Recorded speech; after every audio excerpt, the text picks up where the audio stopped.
Salut à tous, c'est Pank de HNO. Cette nouvelle série vidéo va être consacrée aux énéagrammes. Alors, je vais vous faire pendant quelques semaines une petite découverte de ce qu'est les énéagrammes comme système. C'est un système qui est lié à la définition d'un type de personnalité. Vous allez voir, c'est plus complexe que ça, mais globalement, c'est un système qui est extrêmement complémentaire à nos travaux qu'on fait aussi bien en thérapie que dans notre quotidien pour un peu mieux comprendre les autres et les personnes que nous rencontrons. Je vais vous introduire dans cette première vidéo un petit peu ma perception de cette discipline, sachant que je ne suis pas un expert de cette discipline, que je vous conseille vivement d'aller sur des sites spécialisés, lire les bouquins également d'Hélène Palmer, qui est quand même une grosse référence dessus, de Delassus en français, il y a un petit bouquin chez Marabout. Vous pouvez aller sur le site internet de l'approche Pearl de Nicolas Despétris, donc qui est une personne qui est vraiment forte. Il y a beaucoup de connaissances qui s'intéressent beaucoup à ce sujet-là, donc vous pouvez prendre plein d'infos sur son site. Il y a des super vidéos que Nico et Jessica ont fait sur leur site, et si vous ne les trouvez pas, c'est sur Vimeo. Vous tapez approche Pearl sur Vimeo et vous allez voir les 9 énéatypes qui sont proposés en vidéo et qui valent vraiment le coup quand on commence à apprendre un peu cette discipline, ou en tout cas à s'ouvrir à cette discipline. Moi, je vais simplement vous donner ce que j'en ai compris de cette discipline, de ce que j'ai pu étudier, ce que j'ai pu lire, ce que j'ai pu observer. Prenez comme d'habitude le filtre que ça reste mon point de vue avec ma compréhension, donc automatiquement ce n'est pas la vérité, et que d'après ce que j'ai compris en énéagramme, il y a beaucoup de tendances, il y a beaucoup d'écoles, il y a beaucoup de façons et de facettes de voir. Donc c'est à vous de vous faire un peu votre opinion dessus.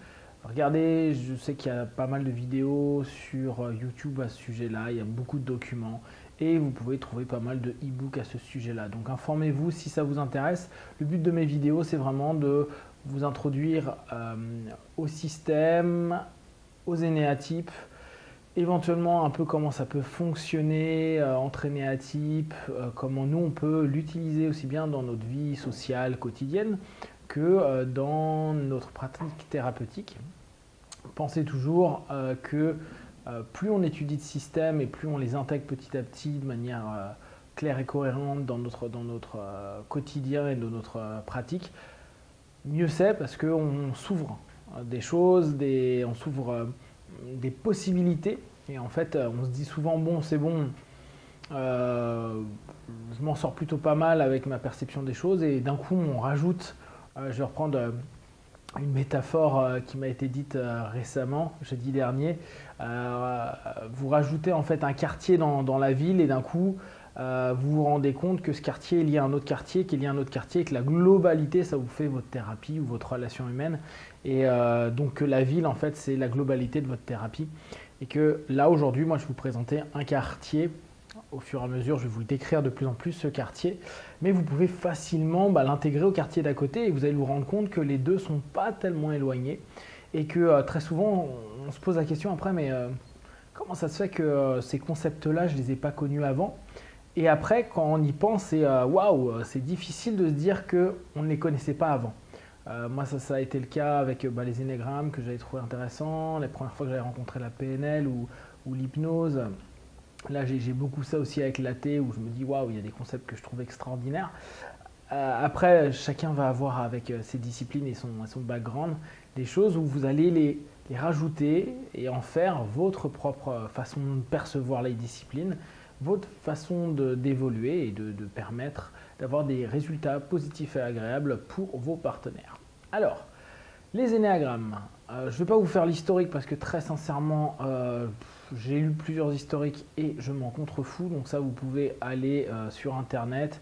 Vous allez voir qu'il y en a qui vous parlent de Mathusalem, que ça date de la nuit des temps.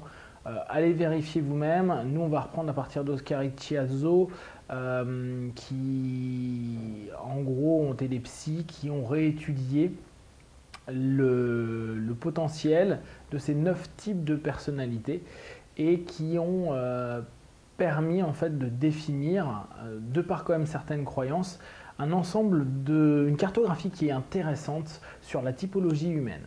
Alors, une des choses qui, pour moi en tout cas, aujourd'hui comme je le perçois, je pense que j'évoluerai avec le temps, mais aujourd'hui, il y a un point que je veux vraiment mettre en avant, c'est attention, l'énéagramme n'est pas un outil pour mettre les gens dans des cases. C'est pas un outil pour dire ah voilà, toi tu fais du 1, tu fais du 2, tu fais du 3 et t'es comme ça et ah bah, c'est normal, t'es plus ou moins intégré et puis basta et vous avez décidé un petit peu de la vie des gens. C'est d'autant plus dangereux nous en thérapie où en gros on va à partir de là faire des présuppositions de fou et donc des projections qui risquent complètement de ne pas être cohérent à ce moment-là avec le partenaire qu'on a en cabinet.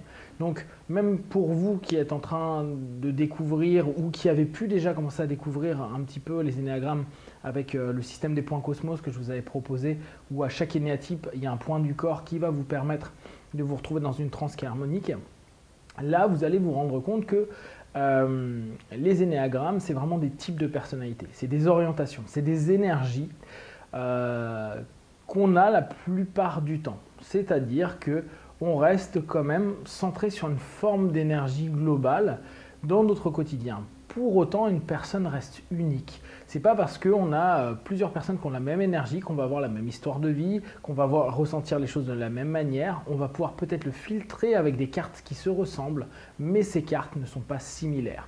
Donc, prenez bien attention que quand vous allez étudier les énéagrammes, vous ne plongiez pas dans le principe de « Ah, je comprends les gens comme ça, lui il est dans telle case et je l'enferme dedans ». Ce qui fait que petit 1, vous l'enfermez, petit 2, vous vous enfermez parce que automatiquement vous allez créer des automatismes mentaux qui vont répondre à des critères prédéfinis par rapport à ce que vous connaissez ou en tout cas ce que vous avez compris d'un système, en l'occurrence des énéagrammes.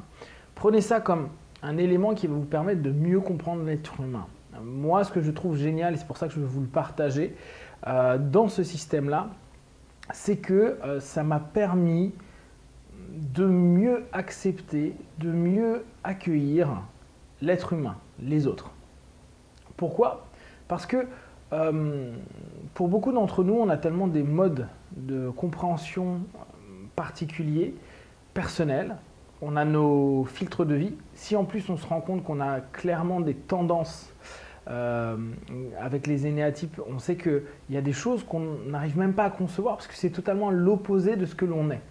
Et ce qui fait que parfois on va créer des émotions qui ne sont pas forcément positives, on va créer une difficulté dans le dialogue. Alors pour ceux qui ont suivi un petit peu les vidéos d'apprendre la PNL, vous vous rendez compte que même si on arrive à faire du synchronisation, du pace, du lead, il y a des gens, ça passe pas, ça passe pas. On va peut-être faire un bon boulot avec eux de manière éphémère, mais si c'est plus une relation personnelle ou une relation familiale, ça reste quelque chose qui est complexe et compliqué à assimiler, intégrer et prendre, et il y a des moments où on n'y arrive pas. Alors qu'avec l'énéagramme, au fur et à mesure, on comprend davantage l'humain et on comprend sa manière potentielle de fonctionner, on comprend ses motivations. On va arrêter de se bloquer sur des comportements qui vont nous gêner parce que la plupart du temps, on va avoir un reflet qui va faire que le comportement nous rappelle quelque chose en nous, si on prend le principe de miroir, mais sinon que le comportement va nous créer quelque chose qui nous dérange. Et à partir de là, il est possible que de par ce que ça nous rappelle, de par ce que ça éveille en nous, on coupe complètement des relations, on devienne complètement intolérant et fermé dans notre façon d'être et de penser. Et à partir de là, on loupe quelque chose quand même d'assez grand qui est l'être humain qu'on a en face de nous. Avec les énéagrammes, à partir du moment où on commence à étudier le principe de fonctionnement de chaque énéatype, les motivations qui font que peut-être à tel moment il va avoir telle attitude ou tel comportement, et qu'on se rend compte que derrière c'est juste pour nourrir une partie de lui-même qui a besoin d'autre chose. En gros, sur notre notion d'hypnose, une partie de son subconscient qui est juste un gamin de 5 piges qui a besoin je sais pas, d'attention, de reconnaissance, de montrer qu'il est fort, de montrer que c'est quelqu'un de bon, de gentil, etc. Quand on va commencer à percevoir qu'il y a une dynamique derrière qui est vraiment positive, on va devenir beaucoup plus accueillant, acceptant. Et on va plus juger le comportement, mais on va plutôt observer ce qu'il entraîne et ce qu'il va permettre à la personne de nourrir.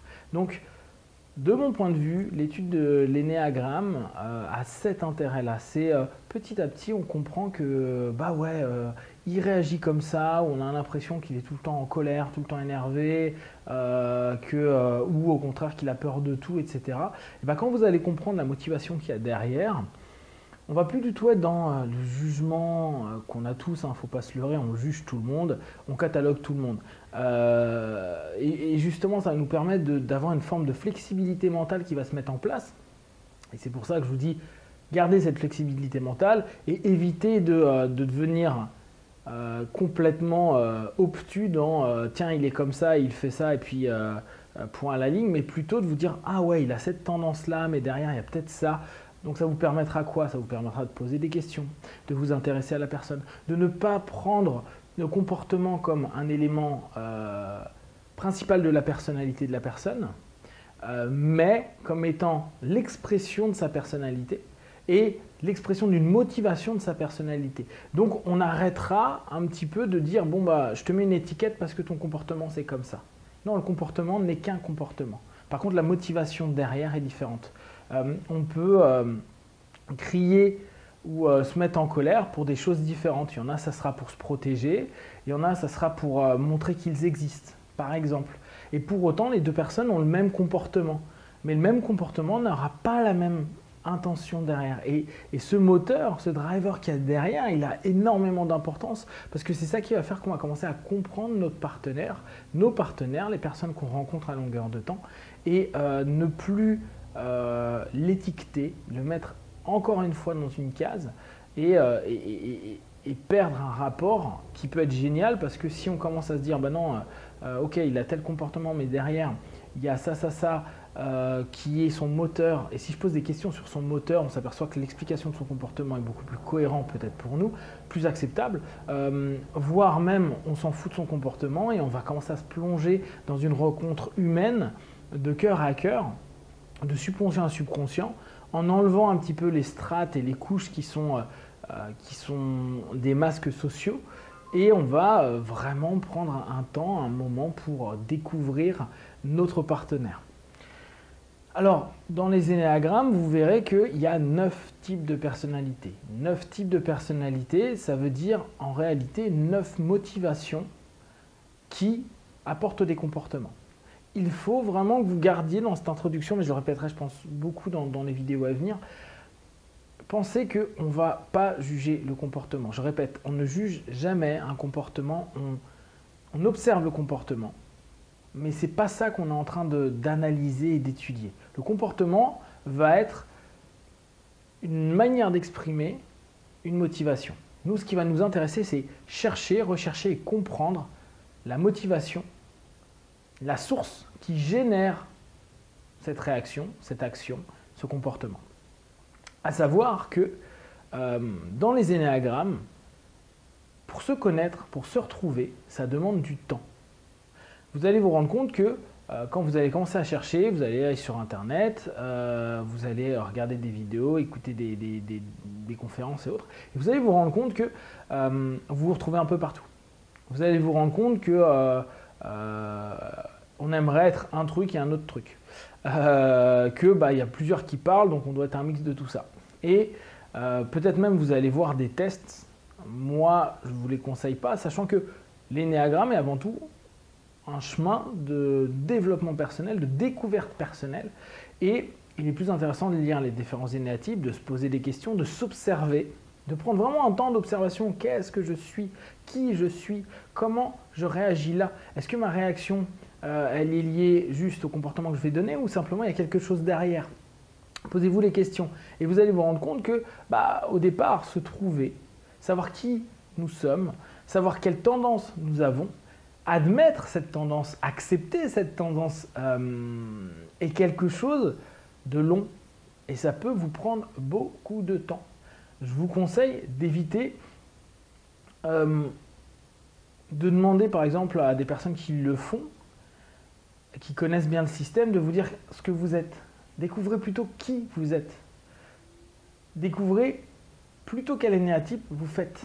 Ça a beaucoup plus d'intérêt et c'est une recherche personnelle. Alors bien sûr, on a tous envie rapidement de se dire « Ah bah voilà, j'ai ça, puis au moins j'aurai peut-être des réponses, j'aurai peut-être ouais, des idées pour m'améliorer, avancer, évoluer. » Prenez le temps et vous allez vous rendre compte qu'il y a beaucoup de personnes qui se sont persuadées qu'ils sont un certain énéatype et qu'en réalité, ils ne le sont pas du tout. Il y a beaucoup de personnes qui leur a fallu beaucoup d'années pour savoir exactement quel énéatype ils sont. Alors que pendant un long moment, ils sont persuadés d'être un énéatype, ils ne sont pas du tout. Et c'est pas grave. L'important, c'est prendre le temps dans la quête personnelle de se découvrir, de s'apprendre et de se poser les bonnes questions. Et vous allez vous rendre compte qu'au bout d'un moment, ces questions vont vous donner la vraie direction et vous allez vraiment vous trouver. Vous allez réellement réussir à vous typer. Je pense que beaucoup de personnes qui font des énéagrammes ont déjà vu des personnes qui se typent un certain énéatype et qui en fait ne le sont pas du tout.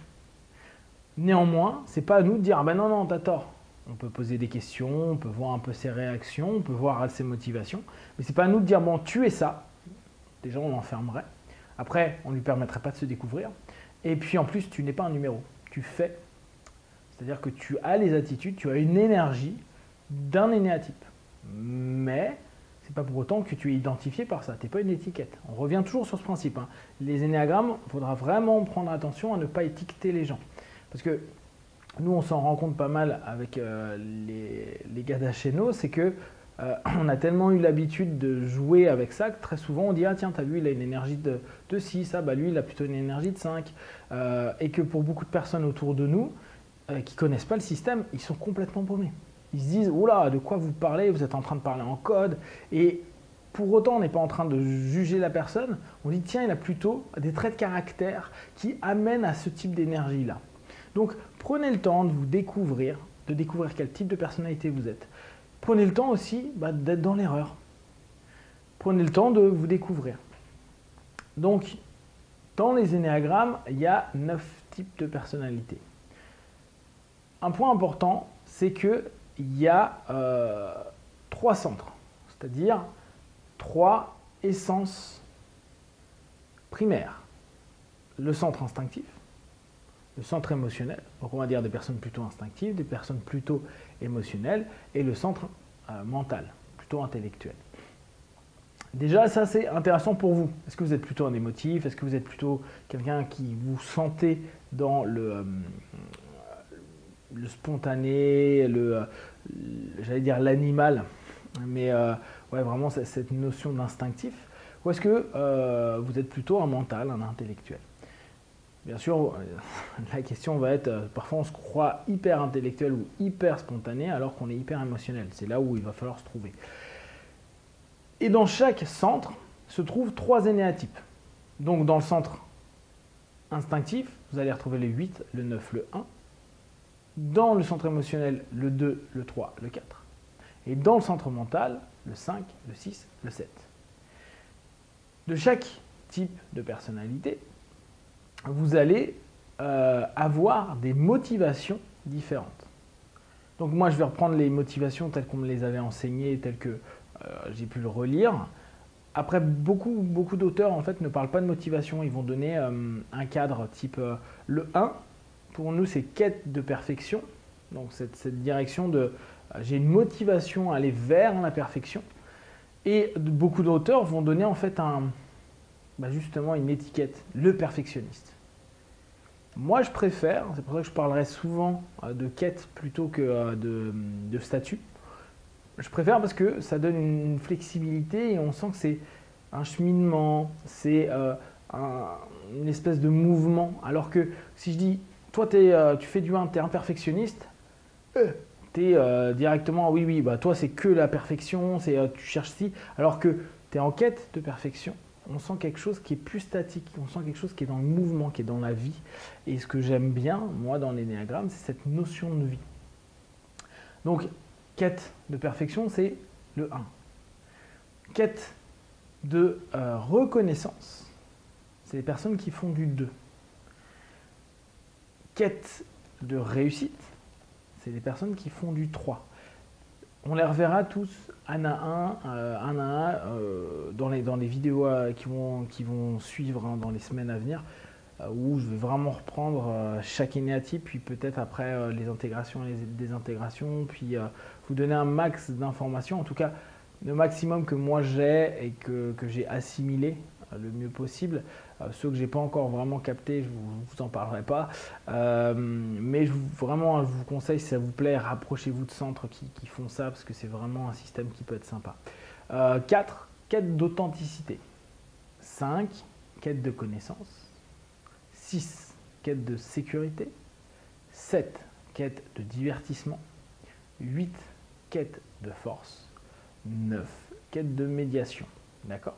Ça nous donne 9 quêtes, 9 motivations, 9 fonctionnements potentiels. Alors, c'est certain que si vous entendez ça pour la première fois et que vous êtes en train de vous dire, attends, la Pank, tu as dit quoi? Perfection, ouais, moi j'ai quand même un côté perfectionniste. Tu as dit reconnaissance, ouais, bah tous les êtres humains ils veulent être reconnus. Réussite, pareil. Qui est-ce qui ne veut pas réussir dans la vie? Authenticité, ouais, bah ouais, moi j'aime bien être unique, authentique. La connaissance, bah, c'est normal. La sécurité, bah attends, si on reprend Maslow, c'est cohérent, ça reste un désir primaire, donc tout le monde l'a. Le divertissement, bah, bien sûr, là on reprend Maslow, c'est quasiment en haut, donc beaucoup l'ont quand ils ont déjà géré leur sécurité. Force, bah, qui n'aimerait pas être fort, et médiation, qui n'aimerait pas pouvoir s'entendre avec tout le monde. Donc Pank, moi je suis un peu de tout, et bon, je vois pas, je me retrouve pas spécialement. Donc effectivement, vous allez vous retrouver dans tout.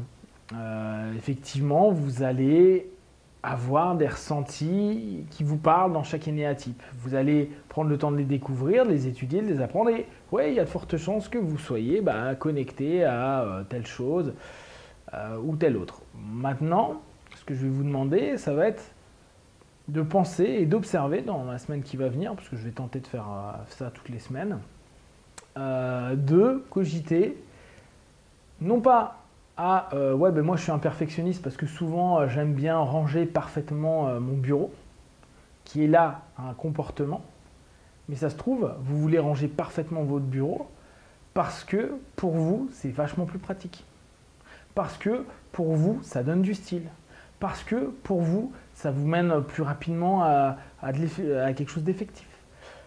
Et donc, ce qui va être intéressant, c'est posez-vous la question, qu'est-ce qui me motive derrière?